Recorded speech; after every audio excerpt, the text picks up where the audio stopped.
नमस्कार शेतकरी बंधूंनो, मी सचिन मेंढे आपल्या सर्वांच्या आवडत्या कृषी वार्ता या यूट्यूब चॅनलमध्ये आपलं सर्वांचं सहर्ष स्वागत करतो।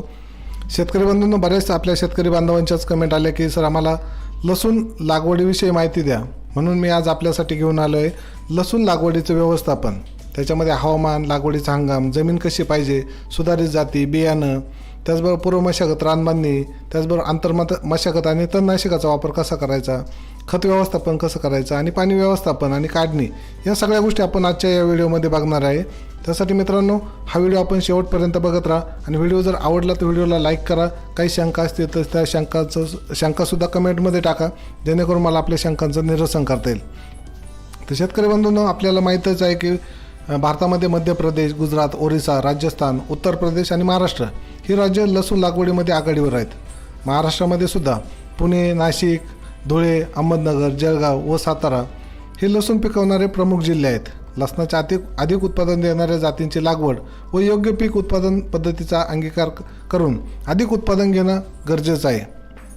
त्यासाठी मित्रांनो, या लसणाच्या पिकासाठी लागणारे जे हवामान आहे आणि लागवडीचा हंगाम कुठला आहे तर ते बघूया आपण। आपल्या देशामध्ये लसूण लागवडीसाठी उपयुक्त हवामान ऑक्टोबर-नोव्हेंबर पासून ते एप्रिल महिन्यादरम्यान उपलब्ध असतं। त्याच्यामुळे देशभरातील 90% लसणाची जी लागवड आहे ती लागवड ऑक्टोबर ते नोव्हेंबर महिन्यात होत असते।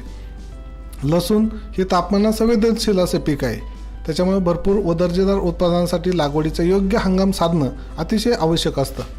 महाराष्ट्रात लसणाची लागवड ऑक्टोबर ते नोव्हेंबर महिन्यात करणं योग्य आहे। लसूण हे पीक थंड हवेस प्रतिसाद देतं, पण लसणाचा जो गड्डा आहे तो गड्डा पक्व होत असताना किंवा काढणीच्या काळात कोरडं हवामान आवश्यक असतं किंवा थोडंसं उष्ण हवामान सुद्धा गरजेचं असतं। अशा हवामानामध्ये, म्हणून आता रब्बीचा हंगाम चालू आहे, तर आता आपण या हंगामामध्ये आपण लसणाची लागवड करू शकता।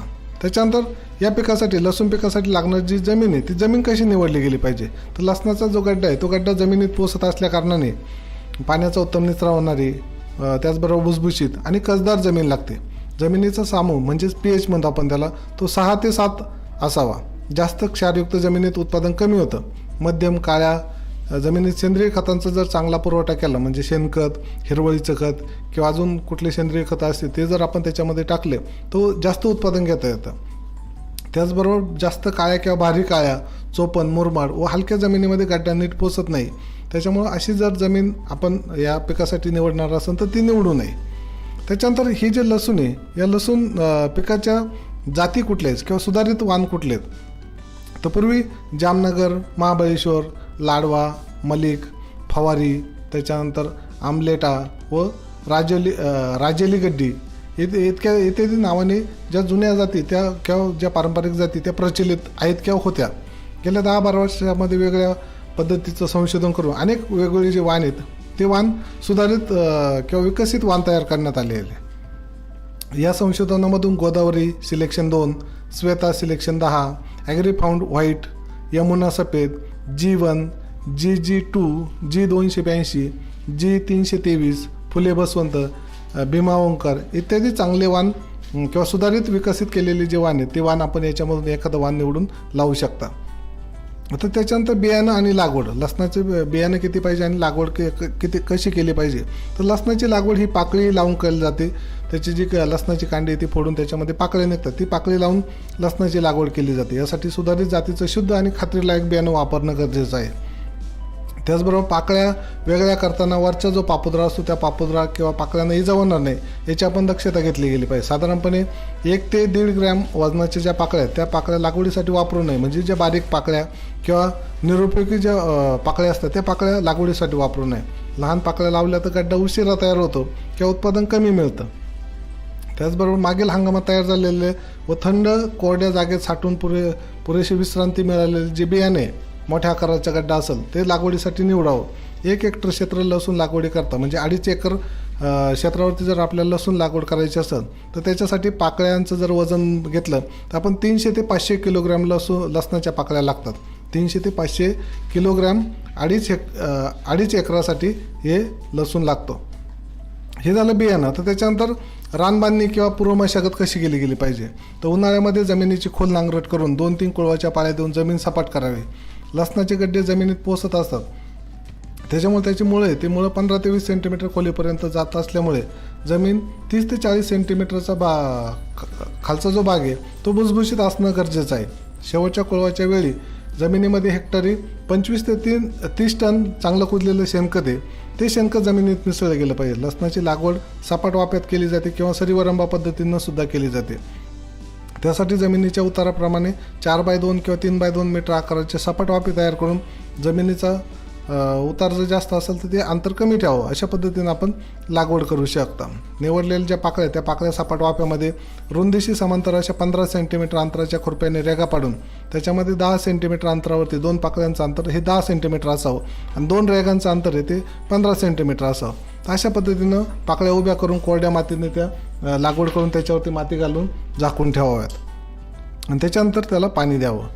त्याच्यानंतर पुढचा मुद्दा येतो तो लागवड केल्यानंतर आंतरमशागत तणनाशकाचा वापर. तर शेतकरी बंधूंनो लसूण लागवडीनंतर सुरुवातीच्या काळात रोपांची जी वाढ आहे ती वाढ हळू होत असते. 2 रोपातील अंतर कमी असतं 10 सेंटीमीटर असतं. त्याच्यामुळे खुरपणी करताना रोपांना इजा होते, पात पडते त्याच्यामुळे त्याचं नुकसान होण्याची भीती असते. सुरुवाती गवताचं रोप बारीक असल्याने खुरपणी उरकत नाही. अशा परिस्थितीमध्ये रासायनिक तणनाशकांचा जो वापर आहे तो वापरसुद्धा उपयुक्त ठरत असतो. लसणामध्ये तणांचं बी रुजून येण्यापूर्वी गोल म्हणजे तण उतरून येण्यापूर्वीच गोल, स्टॉप अथवा बसालीन सारख्या ज्या तणनाशके किंवा अजूनही बाजारामध्ये बरेचसे तणनाशक भेटतात ते तणनाशकसुद्धा आपण वापरू शकता.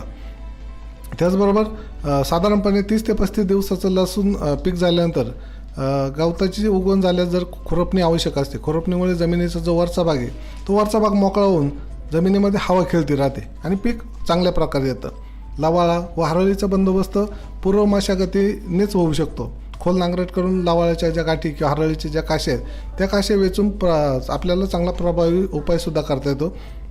तर अशा पद्धतीने आपण तणांचा किंवा बंदोबस्त केला पाहिजे किंवा आंतरमशागत केली पाहिजे. जास्त आंतरमशागत याच्यामध्ये करता येत नाही, त्याच्यासाठी खुरपणी करणंच गरजेचं असतं. आता त्याच्यानंतर भरखते किंवा जे खत व्यवस्थापन ते कसं केलं गेलं पाहिजे. तर शेतकरी बंधूंना लसणाच्या उत्तम वाढीसाठी व आणि अधिक उत्पादन मिळवण्यासाठी शेणखताची गरज असते किंवा सेंद्रिय खताची गरज असते. हेक्टरी 25 ते 30 टन शेणखत मशागत करतेवेळी जमिनीत मिसळणं गरजेचं आहे. या व्यतिरिक्त नत्र, स्फुरद, पालाश हे सुद्धा या अन्नद्रव्यांचा पुरवठासुद्धा रासायनिक खतातून देणं गरजेचं आहे. महाराष्ट्रातील जमिनीसाठी 100 किलो नत्र, 50 किलो स्फुरद आणि 50 किलो पालाश प्रति हेक्टरी देण्याची जी शिफारस आहे ती शिफारस केलेली आहे. 50% नत्र, त्याचबरोबर संपूर्ण स्फुरद आणि संपूर्ण पालाश यांची मात्रा पाकळ्यांची टोकन करण्यापूर्वी किंवा शेवटची पाळी देण्यापूर्वी किंवा वाफे पाडण्यापूर्वी जमिनीत मिसळलं गेलं पाहिजे. आणि उरलेलं जे 50% नत्र आहे किंवा ज्याला आपण युरिया म्हणतो, युरियामधून नत्र मिळत असतं तर ते 2 भागावर राहिलेलं 50% ते 2 भागामध्ये विभागून दिलं गेलं पाहिजे. त्यातला पहिला हप्ता हा लागवडीनंतर 30 दिवसांनी आणि दुसरा हप्ता लागवडीनंतर 45 ते 50 दिवसांनी द्यावा. नत्राची मात्रा लागवडीनंतर 60 दिवसांनी मात्र देऊ नये. त्याच्यामुळं जे उत्पादन त्या उत्पादनावरती विपरीत परिणाम होत असतो. त्याचबरोबर लसणामध्ये गंधकयुक्त जे खत आहे त्या खतांचं सुद्धा गंधकाचा सुद्धा अतिशय महत्त्वाचा रोल आहे किंवा महत्त्वाचा त्याच्यावरती परिणाम दिसून येतो. चांगलं पीक येण्यासाठी गंधक गरजेचं असतं. तर गंधकयुक्त खताचा देण्यासाठी अमोनियम सल्फेट, सुपर फॉस्फेट यासारखे जे खतं आहेत त्या खतांचा जर उपयोग केला तर गंधकाची मात्रा त्या खतामधून पिकाला मिळत असते. मिश्र खतं वापरल्यामुळे गंधकाची जी आवश्यकता आहे ती आवश्यकता होत नाही. किंवा आपण जर ही खतं नाही दिले तर गंधक सेपरेट द्यायचं असेल तर प्रति हेक्टरी 50 किलो गंधक आपण जमिनीत मिसळून बाकीच्या खतांबरोबर दिलं तरी चालतं. पण गंधक लसूण पिकासाठी देणं गरजेचं आहे. आता हे झाले खतं. त्याच्यानंतर पाणी व्यवस्थापन. शेतकरी बंधूंना लसणाची मुळं जमिनीच्या 15 ते 20 सेंटीमीटरच्या वरच्या थरात असतात. त्याच्यामुळे वरच्या थरात ओलावा कायम असणं गरजेचं असतं. या पिकास नियमित पाणी लागतं. लसणाच्या पाकळ्या कोरड्या लावल्यानंतर लगेच पाणी देणं गरजेचं आहे. म्हणजे लागवड केल्यानंतर मातीने झाकल्यानंतर लगेच पाणी दिलं गेलं पाहिजे आणि आंबावणी साधारणतः 3 ते 4 दिवसांनी द्यावं. त्याच्यानंतर रेग्युलरली 10 ते 12 दिवसांनी किंवा जसजशी आपली जमीन असेल त्या पद्धतीनं जमिनीला किंवा त्या पिकाला पाणी देणं गरजेचं आहे. या पद्धतीनं आपण पाण्याचं नियोजन केलं पाहिजे. कारण गड्डा पोचण्यासाठी पाण्याची आवश्यकता असते. पाण्याचा ताण पडू देऊ नये ही आपल्याला विनंती. त्याच्यानंतर काढणी. आता शेवटचा महत्त्वाचा मुद्दा काढणी.